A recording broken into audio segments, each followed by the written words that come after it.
And finally, on my colleagues reporting yesterday on the Chinese spy balloon that was able to get some sensitive information and transmit it back to Beijing in real time, the administration says there's an assessment underway about just what China may have been able to glean. Can you update us at all on the timeline for how much is left in that review and whether there are any plans to brief Congress or the president to speak publicly about that? So, as you mentioned, there is a review being done by the FBI. I believe my colleague spoke to this yesterday. I'm not going to confirm or address that report, but what I'll say a couple of things from here. Look, we knew the flight path of the balloon before it crossed the United States. That's something that I said from here.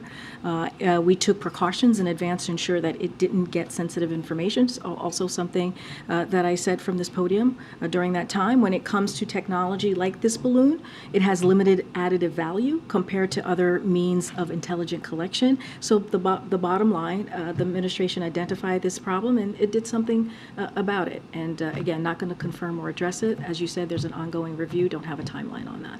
Good, Andrew. Thanks. Just to follow up on my colleague, Evan Gershkovich, is the president's plan to speak to his parents?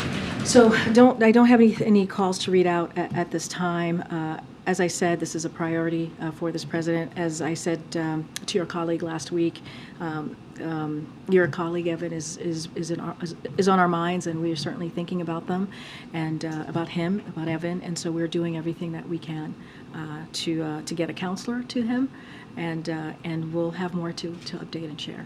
Just on a different subject, China announced on Friday a cybersecurity probe into Micron Technologies, a major U.S. chip maker.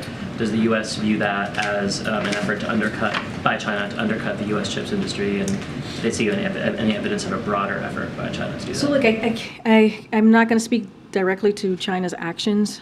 All I can say is the CHIPS and Science Act, as you know, was a bipartisan piece of legislation that was historic, and it speaks to the president's commitment to bring manufacturers back to the United States, to make sure that we have manufacturing jobs right here. We've created under this president more than 800,000 jobs, and you're seeing companies like Micron take action and continue to invest here in America, and that's what the president is focused on. And the president has said from the beginning of his administration, we are looking for competition with China, not conflict, and that's what you're seeing in this moment as you're looking again at these manufacturing jobs as these companies are investing right here in the U.S.